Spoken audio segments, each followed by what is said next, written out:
welcome to Dadhammer, One for the Road, a short-form show where we provide a more focused discussion around specific Warhammer topics.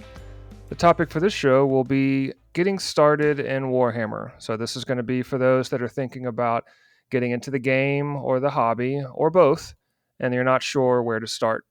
So we'll be providing some tips and lessons learned, and hopefully help you and equip you so that you're ready to start on your Warhammer journey. I am David, the Warboss, and I'm joined by the most generic Space Marine in the Imperium, Mr. Medicae Steve. Steve, how we doing? David, we're doing excellent today, man. Feeling good? Strive to be better than you are today. Did you do it? Sure, man. Okay, I like the positivity. We'll just go with that. I'll assume that you're correct. Well, glad to have you, Steve. Looking forward to having this discussion on our new show, our new short form show, One for the Road. So just to throw it out there, I really appreciate everybody listening. If you like what you're hearing, make sure to rate, follow, subscribe on all of our various podcast channels, Spotify, Apple Podcasts, Stitcher, wherever you listen. You can also find us on all of the social media sites, usually at Dadhammer Podcast or at Dadhammer BB. One of the two. We're out there on socials posting pictures and commenting and all kinds of stuff. So with that, let's go ahead and get started with our topic this evening. So getting started with Warhammer, I think it's something, Steve, that you and I both, I mean, everybody has to start somewhere, of course, but we all have different journeys on how we came into this hobby. For a lot of folks, whether they've just you've heard about Warhammer, maybe you've played the video games, you think the video games are really cool, maybe you read a book because there's umpteen thousand Warhammer books out there with all kinds of lore. And regardless, wherever you come from, at some point Warhammer has piqued your interest, and it's this mysterious thing that looks so awesome, and you have no idea what it is, and it's a mile wide and a mile deep, and how in the world do you get started? So I think everybody's been there. I'll go ahead and kick things off here. Steve, how did you first hear about Warhammer, and how did you get started into the hobby? So I remember hearing about Warhammer way back in the early 90s when I was in college. It was kind of obscure. Most people around were still playing mostly RPGs and stuff. There wasn't a whole lot of tabletop gaming going on. But it was one of those weird games that was like, well, that's from Great Britain. There was no internet ordering. There was no Amazon. You either had to find a store that carried the stuff, or you had to fill out the little form in the back of a White Dwarf or something that you got your hands on and send it in, and then, wait who knows how long to get it. Right. So there wasn't a huge group of people that I were around that were playing it. So I just kind of never paid attention to it. And then I think whenever the first Space Marine game came out on Xbox, I had that. That was fun. I was like, but still way outside the hobby. And then, you go on, you go through school, college and grad school, etc. And then you have kids, and then there's no looking at that stuff. You put all your hobbies in your pocket for a while, right? Yeah. So things settle down. And I always used to build scale models, military stuff, all those things. And I wanted to get back into it. So I built a couple kits. I'm like, well, what am I going to do with these? So I kind of put that on the back shelf because there's really not much to do with them once you build them, but look at them, right? So moving forward, one of my best friends I've been friends with for 20 something years, I never knew that he played Warhammer back in the day. So he and his son came over, right around 9th edition and stuff. And they just come over to swim and hang out and have a good time. And he said, hey, I need to go get these models out of my car. I said, I don't want to leave them in the heat, I was like, all right, well, what do you got? So he brought out these boxes, and they were orcs. And I was like, dude, what is this? And he starts telling me about Warhammer. I was like, I've heard of it, but I had no idea, right? Yeah, no real solid idea what the game was about. So I think we spent the whole evening. He was telling me basically about the entire hobby, but mostly about the lore, and because he had read pretty much every Horus Heresy book up to that point and a lot of the literature. So he's well versed in the whole universe of it, right? And I'd Mm-hmm. always been a Star Wars fan, but it immediately piqued my interest because I was feeling kind of waxing and waning on my interest with Star Wars at the moment. It was kind of up and down at the time, you know, and there wasn't a lot of peripheral anything except some books and maybe a few comics and the movies.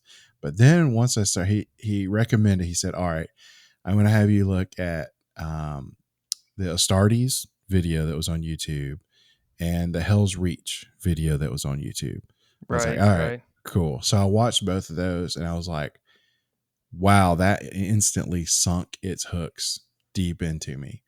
And then I just kind of went down the road.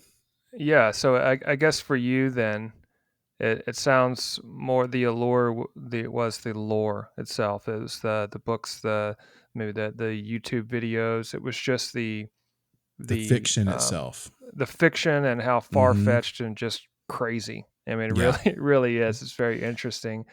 It's funny to hear you say that because it's, the lore is so deep. I mean, there's just an insane amount of it, and for me, when the lore was always something. I'm not a big reader. I don't really Okay. like to read myself. I mean, I don't know. I just that's probably telling.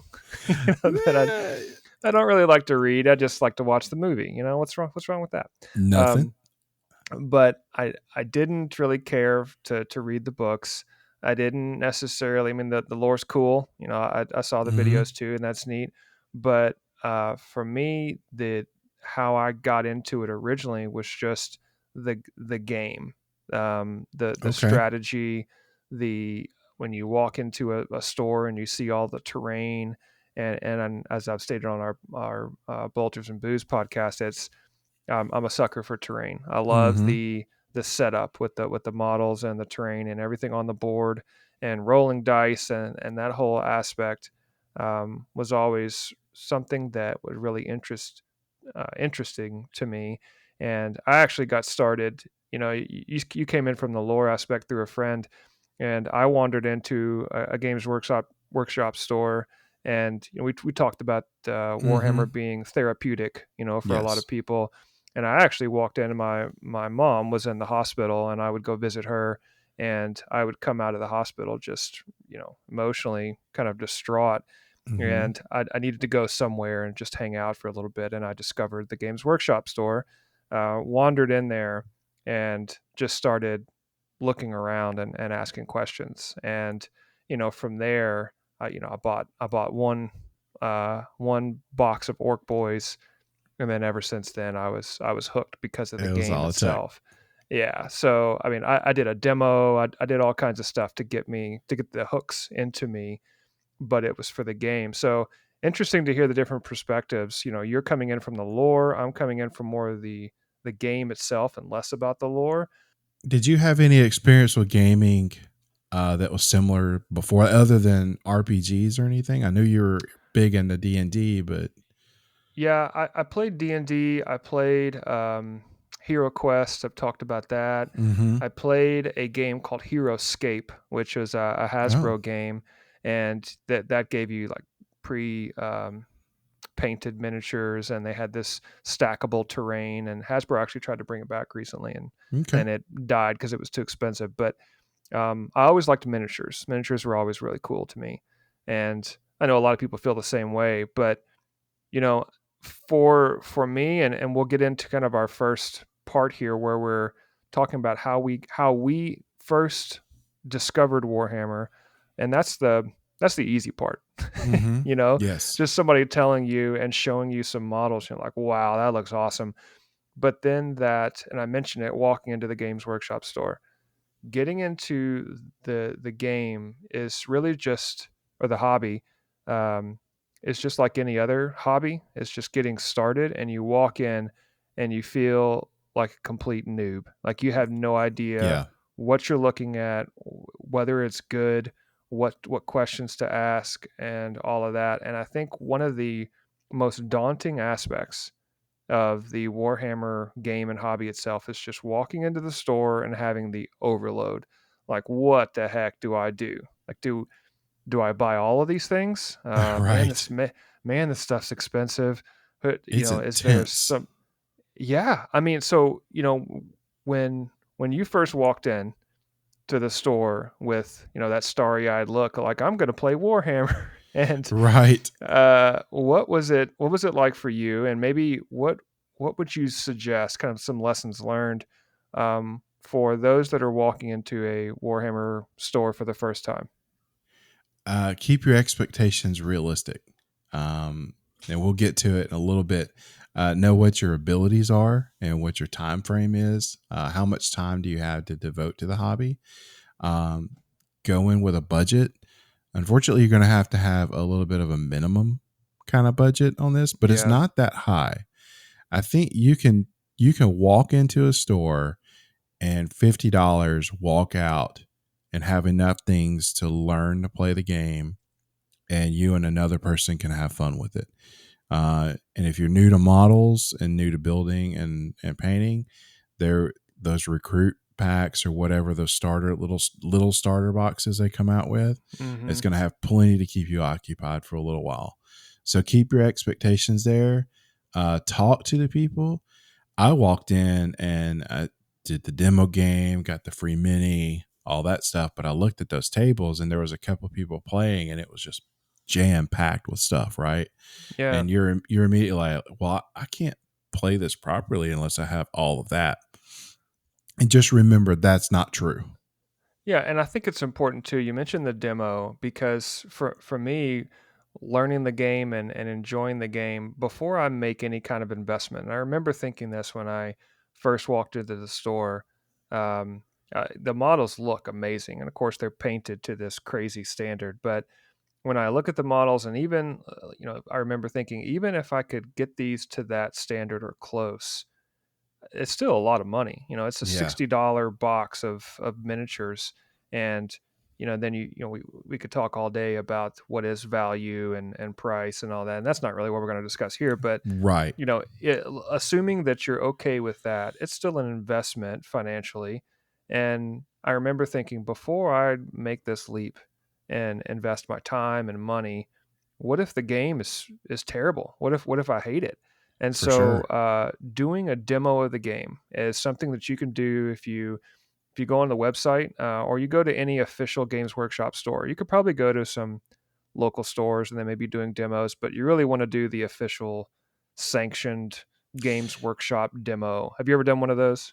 Yeah, I did, and I think that's very, very helpful because the people that work in those stores are versed in this. I'm sure they have leadership meetings and sales staff meetings, and they tailor that game for people who've never rolled a dice in their life. Hmm. Yeah, I love our local friendly gaming stores that we go to. Um, However, most of those are going to kind of lean on players in the community that have time to show people, and that Right. becomes a very mixed bag of things. But the official stores, if you have access to one, is probably going to give you the best initial um, dry run experience that you can get. And of course, mileage may vary Mm, because I've been in some official Games Workshop stores, Warhammer stores all over the country in the United States. And, whenever I travel somewhere with my wife, I always find a way to stop yeah, by and yeah, find absolutely. a local store. And, sometimes I would say a majority of the time, I get a manager or a store owner that's really awesome, super friendly. And then of course every now and then I get somebody that could not care less about what that I just walked in, right? That's It's right. so at the end of the day, it's still a store, it's still run by people, but if you can find a good one, and the one in Nashville, south of Nashville, the Cool Springs location is really good. Shout out Yeah. to that location. But I mean, you want to do that demo because it will give you the 1% of the basics of the game. But I remember playing, I think it was like Ultramarines versus Death Guard. This was back in I play the 8th same edition. thing. Okay. Yeah. Or you had to defend the bomb, or you had Yeah, to, exactly. yeah, yeah. But I remember doing that, and like it was like my eyes opened after playing, and I played against my son at the time, and like wow, it was so gratifying. I think to play that game and think, okay, this could be huge, and I'm in. But even after you play that demo and you say, wow, this game is going to be great. I'm so excited. Mm-hmm. I'm going to go spend $500 now on all these miniatures. Whew. I personally do not recommend that Yeah, path at all definitely don't do because, that. yeah, you mentioned getting the free mini. I mean, every store should have a free mini of the month that you can get. And the reason I would suggest that is to decide whether or not you even like putting together models. Because at the end of the day, it's still a model. Yes. And And there's things you need along with whatever you walk away with. You still have to have a certain amount of resources to do that. yeah, and I mean, and the time that it takes, and I use super glue. That may be heresy, not to no pun intended, but like using super glue, plastic glue, you got to get the right Yeah, yeah. clippers, and I've had countless calls with some friends that are getting into it, and they just want to go twist out the parts and things like that. I know it makes everybody cringe, Yeah, it's giving me an aneurysm thinking about it. but getting that free mini will help you decide whether or not you like putting together models and having the time to do it. But Steve, also I know you enjoy the painting, Very and much. you mentioned making sure your expectations are set. So what are the things that you did when you first started? Like, okay, I got this thing put together. Now I'm going to paint it. Where did you start from there? So I literally started with the free mini. I bought a little thing of a crag blue because I was just like, well, I guess it's got to be a blue marine. Yep, Um, Smurf. and I already had some things, and I had some a fair amount of skill as far as putting models together, but I didn't have all the shades and all the extra colors and stuff. So I just kind of winged it and looked for a few pictures on the internet, and I kept it very simple. Um, colored in like a coloring book with your few base colors that you might want to do. Um, Mixed up my own shade, just basically thinned down some black paint, shaded it, dry brushed it, and I called it done. And I was pretty proud of it because it was something new, um, and small. The size is a factor that you got to think about. So they're not real Mm, huge models to paint, right. but I kept, even though I had experience, airbrushing and doing other stuff, this was new for me.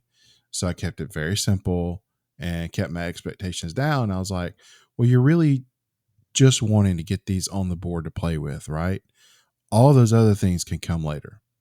Yeah. All the Instagram posts and all the glamour shots that can come later. You just want to get it to where it looks good and you're happy with it and you can get to play with it.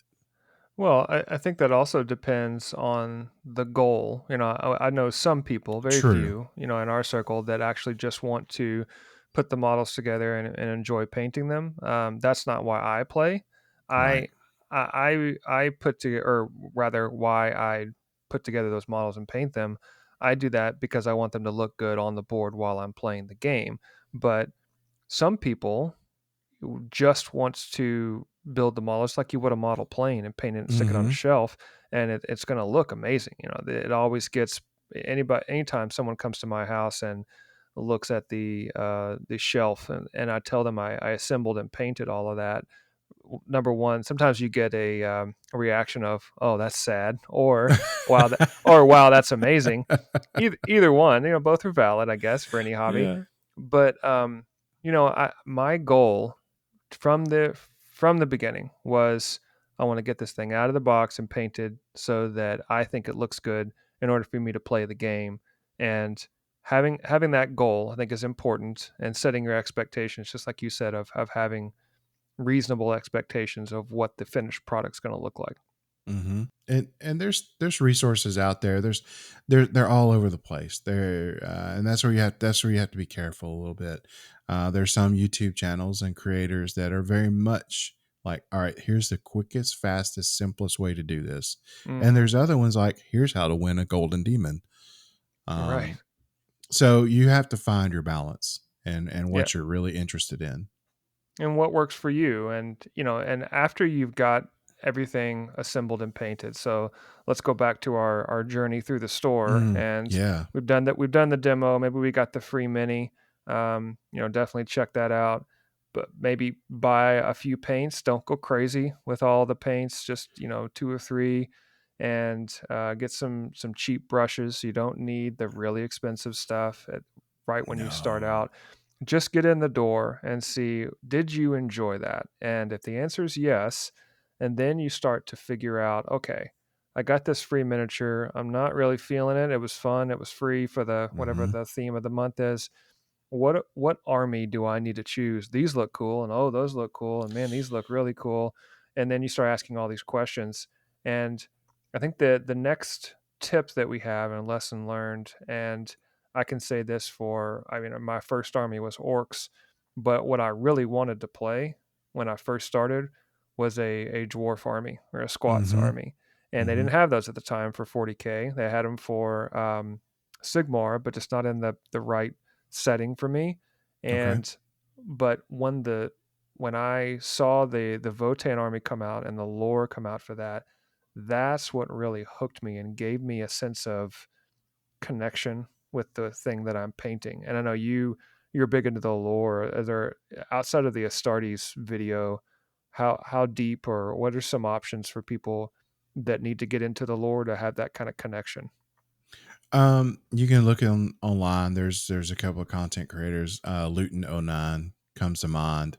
Uh, that can get all the lore that you ever really want. It goes really really deep. Hmm. You get an idea of maybe what faction you want to play, and I think there's a lot of them that have a what is 40K, and it gives you a very macro overlook of the whole universe of what's going on, so you can kind of pick and choose after that as to what you kind of like, what aesthetic you like. Just remember there's no real good guys or bad guys, so you're not wrong for playing a certain Right. faction. There is no right or wrong choice. It's what you like.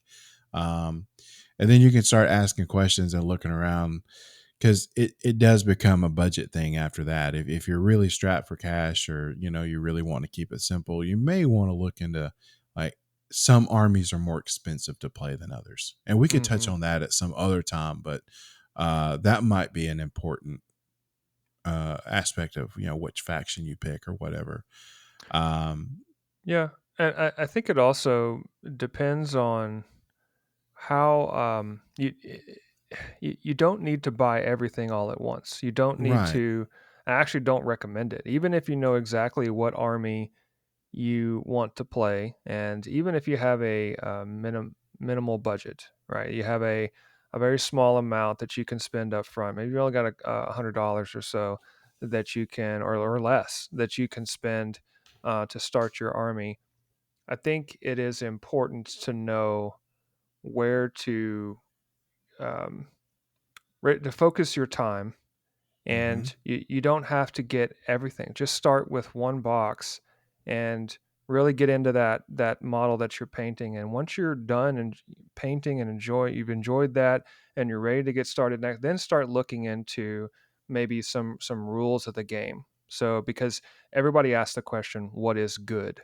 Right. Should I get this army? Should I get that army? Which one's better? Whatever. I've never had a bad army per se, Hmm. because when I put it on the table, I have enjoyed assembling it. I've enjoyed getting it painted to the level that I want, and now I'm ready to be strategic and get it out there. And I think that is the best case. And plus, it's when you have that connection, especially with the lore, you can really start to throw some shade back at your opponent, which is always Yeah. my favorite. And you can have some more thematic battles. But getting those, getting your army on the table after you've gotten a couple boxes out there, and then you go, especially with 10th edition, the rules are going to be free. All of these Yep. stat sheets are going to be free. They're called data sheets for 40K. And the same applies for Sigmar. It's the exact same thing. It's just they have some different names. But get those rules after you've put together your models because you enjoyed it, and then see if a larger game is interesting to you, and see if you've got another friend, of course, and if you don't, Mm-hmm. head back to the store, and you'll I'm sure you'll be able to find some other people that wants to pick up a game as well. So, um, you know, I think that there is so much content out there. There's so much. It can be extremely overwhelming, walking into a store and trying to figure out what to do next. But hopefully, this gives folks that are listening a little bit of a start. Steve, even though we set, I think we've walked through the store and we've got our Mm-hmm. box in hand, we've gone back home, we put everything together. After you've maybe started to enjoy the hobby and the game itself, what kind of things can our audience think about that are maybe potential pitfalls or things to avoid? Um, when you start watching painting videos and looking on social media and all those things, do not compare what you're doing to what you're seeing. It's a journey. You got to practice. Those photos are not only are they really good painters that have been doing it a long time. They know how to photograph their models to make them look much better. Yeah. So it's not quite accurate as to what you should be aspiring to. You should aspire to have fun and just get better a little bit at a time. Um, just know that we're talking about what's good. Good has nothing to do with what you buy. If you're just starting, good comes years down the road. You have to play and you have to get reps in. You're going to watch videos, these battle reports, and these how tos and stuff, and you're going to get lost because you're going to be like, I don't know what they're doing. I don't even know what they're talking about, and you can't even worry about it. And I 100% promise you, if you don't have a full army, you can walk into any store or hang out with any amount of people that do have, because we all end up with multiple armies and we all Hmm. want to play so bad that we will let you borrow an army, and we will Yeah. someone will let you borrow their other army and they will walk you through it just because they just want to roll dice too. So the thought like that you can't even play a game until you have a 2,000 point army built up, just get that out of your mind. Someone will help you out, and there's always a game to play. Yeah, and the new modes within 10th edition, I think are going to make that even easier because of the combat patrol box. They because I think they've heard loud and clear from their fan base that especially with new players having the same type of discussion, having the same type of list of things to figure out prior to getting onto the table with their first game is just give me the box, let me know. I Mm-hmm. want this to be good enough and quote unquote competitive so that I can have a good time. And end of the day, after all said and done, that is all that this is about. And so if I've had friends where they've saying, well, I don't know if I want to pick this army, even though that looks amazing and I love the lore and I think it looks really cool. Is this going to be any good? And what you and I both have commented Yeah. to others and said, you know what, it may be the best army in the whole world right now. And then next month, they may put a massive nerf on those stats. Mm-hmm. And then it goes to the middle of the table. However, the middle of the table is also highly competitive.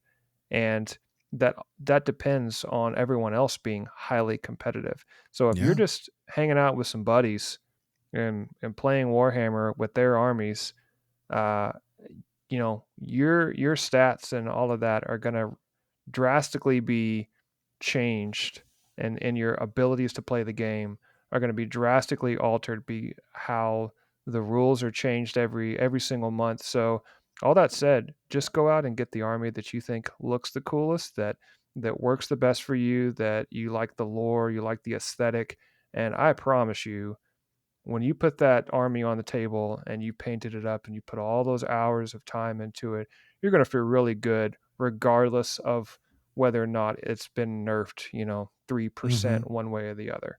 You can't sever a visceral connection to what you're creating. Yeah, 100%.